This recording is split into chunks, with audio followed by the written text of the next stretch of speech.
Oi, pessoal. Estava me preparando para fazer uns comentários nesses dias sobre inteligência artificial que eu tenho analisado com alguma atenção. E a Folha de São Paulo me deu um presente, que é uma reportagem que me dá um ponto de entrada para começar a conversar sobre isso. É uma reportagem meio malandra, porque eles usam... Um usuário publicou uma certa consulta que ele fez ao Grok, que é o sistema de inteligência artificial do Twitter, X, e diz que o Elon Musk é propagador de fake news. Isso é uma reportagem malandra porque a Folha faz muito isso, ela pega a opinião do usuário e aí coloca lá aquilo numa manchete como se fosse alguma coisa importante. E é uma maneira de você dizer, propagar alguma opinião sem assumir que você está dizendo aquilo. Então, fica publicando essas opiniões do usuário e opiniões de leitores e coisas assim. Com relação a esse artigo sobre a inteligência artificial do Musk, ele diz o seguinte: inteligência artificial de Musk diz que bilionário espalha fake news no X. Bem, o sujeito, o tal usuário aqui que eles encontraram, diz que fez uma pesquisa no Grok, que é o sistema de inteligência artificial do X, e perguntou quem individualmente espalha mais desinformação no X. E o sistema respondeu que Musk fez inúmeras postagens criticadas por promover ou endossar desinformação, etc, etc.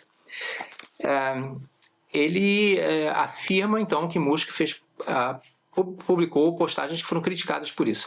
Agora, como é que funciona um sistema de pesquisa ou esses sistemas de chats de texto que você conversa com o aplicativo ou que pede a ele para dar respostas sobre algum tema, fazer uma pesquisa e quer dizer, produzir uma resposta, um conteúdo, uma explicação sobre alguma coisa.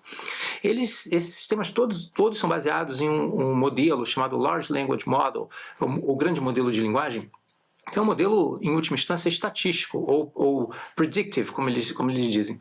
E esse modelo se baseia em centenas de bilhões de variáveis calculadas a partir de vetores, a partir de elementos ou tokens que representam palavras ou partes de palavras e que estão contextualizados ou relacionados todos entre si, em maior ou menor intensidade, como direções coincidentes ou como opostos. É uma coisa meio complicada e eu não sei como explicar a matemática disso. Mas o importante para a gente entender aqui é que esses modelos, eles não realmente pensam. Eles pegam um prompt, um pedido ou um texto e, com base no contexto de que eles dispõem, que pode ser só o prompt ou pode ser por exemplo, um conteúdo associado àquele prompt, pode ser a sua base de dados. Se você está usando um aplicativo intermediário, como por exemplo Evernote ou Notion, que acessa o ChatGPT indiretamente, ele vai pegar esse contexto e ele vai começar a tentar prever qual é a resposta apropriada para aquela pergunta, para aquele prompt, para aquela pesquisa. Então, por exemplo, quando se pesquisa Elon Musk qualquer coisa, ele vai ver, bem, Elon Musk está relacionado com foguetes, não está relacionado com basquetebol.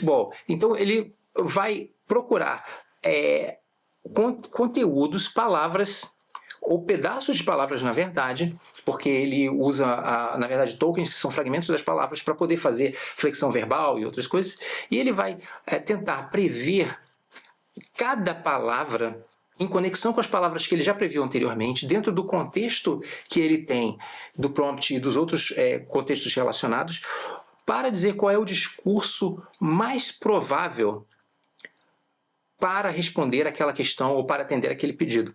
Então, o texto que é gerado pelo sistema não é um texto derivado de raciocínio ou de interpretação de outros textos ou de interpretação do conteúdo disponível, mas é um texto que é produzido probabilisticamente, com um grau de acerto muito grande, porque ele é feito com base em, literalmente, centenas de bilhões de variáveis ou de parâmetros.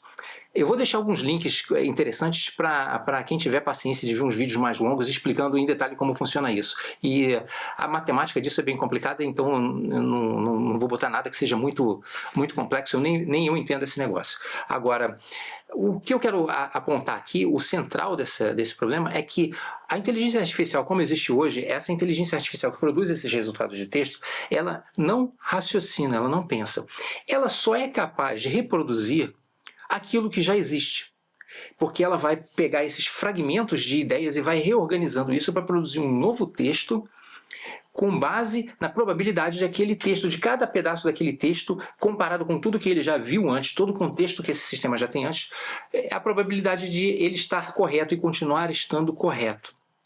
Então, isso significa, em primeiro lugar, que o sistema só vai dar respostas que já existem. E, em segundo lugar, que ele vai dar a resposta que é dominante. O discurso dominante tende a prevalecer e vai aparecer como a resposta que vai emergir primeiro. Então, como a maior parte da imprensa desce o sarrafo no Elon Musk dizendo que ele é desinformador, na hora em que os sistemas começam a pesquisar o conteúdo disponível, o que eles encontram é Elon Musk é desinformador. E aí os sistemas geram uma resposta com base nesse conteúdo disponível. O fato de que o sistema do Elon Musk deixe essa resposta transparecer sem ter um filtro, significa que o sistema, na verdade, é mais livre ou mais autêntico do que outros sistemas, porque a gente já viu muitos casos aí do Google, por exemplo, ou de outras plataformas Meta, em que as pessoas acusam o sistema de estar censurando ou fazendo, ou tendo um apego, um apoio maior, né, bias, né, um viés para a esquerda ou para a direita. Na verdade, o sistema em si é difícil de ser manipulado. O que acontece é que eles colocam safeguards, proteções, para impedir que o sistema dê determinado tipo de resposta. De qualquer forma, esse é outro assunto. Então, eu fiz uma pesquisa, fiz uns testes ultimamente para ver qual é o nível de qualidade dessas respostas. Eu usei um tema que eu conheço bastante bem, que é Paulo Freire. Eu sou completamente oposto a Paulo Freire, mas eu já estudo esse cara há muito tempo, já há alguns anos, e eu sei o que está escrito ali e eu sei o que aquilo quer dizer. Então, eu comecei a pesquisar em alguns sistemas. E a resposta que você tem quando você pede, por exemplo, me explique quais são os principais conceitos de Paulo Freire, ou me explique o que o conceito tal quer dizer, é sempre aquilo que o Paulo Freire está dizendo num nível muito superficial. Eu vou colocar no link aqui, de alguma forma, um print de uma conversa, um chat que eu fiz com o Gemini. E a primeira pergunta que eu fiz foi: você tem compreensão crítica sobre a obra de Paulo Freire? E aí ele começa a me elencar uma série de conceitos, os conceitos principais de Paulo Freire. E aí, por exemplo, ele diz aqui: alguns dos principais conceitos da obra de Freire são conscientização, processo de tomada de consciência da própria realidade social e das relações de poder que a moldam, etc, etc. Ele fala sobre pedagogia do oprimido, educação bancária, etc. Aí eu pergunto: como a conscientização pode contribuir para a transformação social? Aí volta o Gemini e diz: ela permite que indivíduos e comunidades compreendam suas realidades de forma crítica. Tudo isso Paulo Freire diz de forma textual, mas o que isso realmente quer dizer? O programa até agora não me disse, ele está apenas reproduzindo a superfície do discurso. Imagina que você tem uma história, você está lendo um romance, ou está lendo, sei lá, uma peça de Shakespeare. Você tem o texto superficial, que o personagem andou dali para cá, o personagem falou isso, falou aquilo. Mas isso não é o conteúdo da história. O conteúdo da história é qual era a intenção do personagem ao andar daqui para lá, ou a dizer isso ou aquilo. Qual é o conteúdo profundo da história, qual é a mensagem que ele quer passar. Isso o sistema não dá de cara. Você tem que conhecer o assunto e começar a polir, lapidar a conversa. Então, eu vou deixar o texto, o chat completo, para quem tiver paciência de olhar os detalhes. Quem quiser, faça seus próprios experimentos. Mas o que eu quero apontar é que, em seguida, eu comecei a contestar as respostas que eles estavam me dando, e ia falando, mas exatamente o que é conscientização, e exatamente o que é crítica, etc. E apontando que Paulo Freire, por exemplo, alguns conceitos ele usa como espantalhos, e o sistema inicialmente fala assim: não, mas não é exatamente isso, até que ele começa a aceitar meus argumentos e chega a um ponto em que ele diz até que eu sou perspicaz com relação às minhas críticas.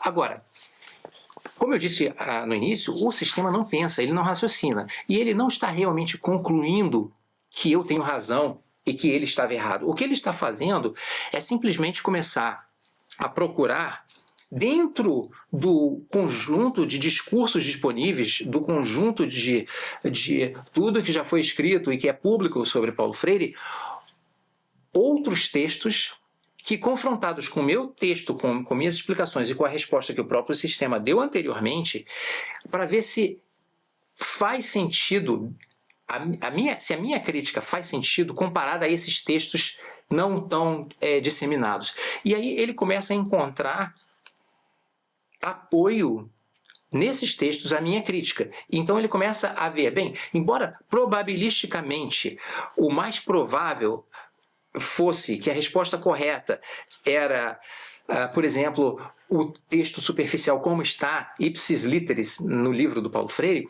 existem outros textos que parecem fazer sentido ou que parecem concordar probabilisticamente com o que esse cara está dizendo. E aí ele começa a me apresentar outras respostas, novas respostas, já levando em consideração textos que ele desconsiderou inicialmente. Então, conforme eu vou, digamos assim, apertando o chat, ele vai buscando mais fundo em outros textos mais críticos respostas ou explicações que são compatíveis com o texto do Paulo Freire e com as minhas críticas. E ele continua fazendo isso até chegar a um nível de concordância com os meus argumentos que é muito maior do que ele tinha inicialmente.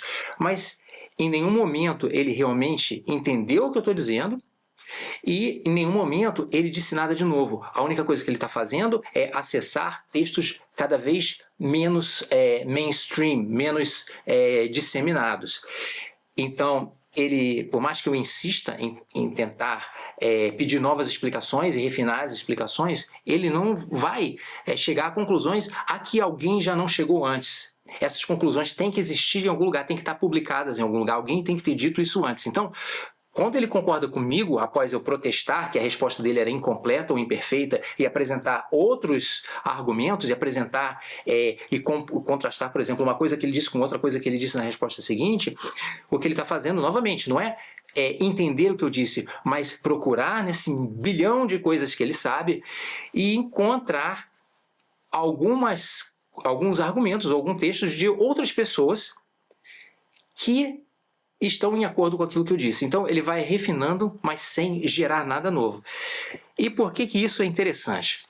Primeiro, porque a gente começa a ver que o conteúdo produzido por esses chatbots e por esses sistemas de pesquisa de inteligência artificial atuais, baseados nos modelos de linguagem, ele não produz nada novo, ele só produz o que está disponível.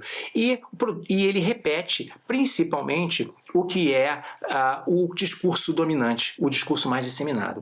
E isso tem consequências, porque hoje ainda existe muita incerteza, muita dúvida sobre a qualidade dessas respostas. E você não deve realmente confiar nessas respostas assim como se fosse uma coisa de argumento de autoridade. Você tem que usar a inteligência artificial ou para coisas triviais, achar uma estatística, achar uma coisa qualquer, e mesmo assim com atenção, ou você tem que usar para assuntos que você já conhece, para te apoiar a compilar informações, mas você tem que saber se aquilo realmente é o que ele está dizendo, senão você vai ser levado ao erro. Mas, com a disseminação desses sistemas e quando gente, por exemplo, a imprensa, que já deve estar prestando atenção nisso, quando as pessoas que têm influência sobre o discurso começarem a entender que os sistemas, no seu formato atual, reproduzem o discurso dominante, eles vão parar de criticar os sistemas e vão começar a tentar impor a resposta do sistema como a verdade definitiva. Percebem a importância disso? Na hora em que todo mundo compreender que os sistemas de inteligência artificial atuais, eles repetem o discurso dominante, todos aqueles que defendem o discurso dominante vão começar vão criar uma pressão para que as respostas de inteligência artificial sejam tidas como a verdade. Isso aí vai ser usado para fazer fact-checking nos outros, para fact-checking, para fazer talvez usar isso como prova em disputas judiciais ou coisas assim. Então esse é um tema muito importante e que a gente tem que monitorar e dar muita atenção. Eu espero que não tenha ficado muito complicado. Eu vou deixar todos os links que eu achar que forem relevantes para a compreensão desse tema na descrição para quem está vendo no YouTube. Quem não tiver no YouTube, meu canal se chama @CesarApenas, CESR apenas. Espero que tenham gostado. Se vocês acham que isso foi útil para alguém, compartilhe. Se não, deixe um like, siga o canal. Um abraço e até a próxima.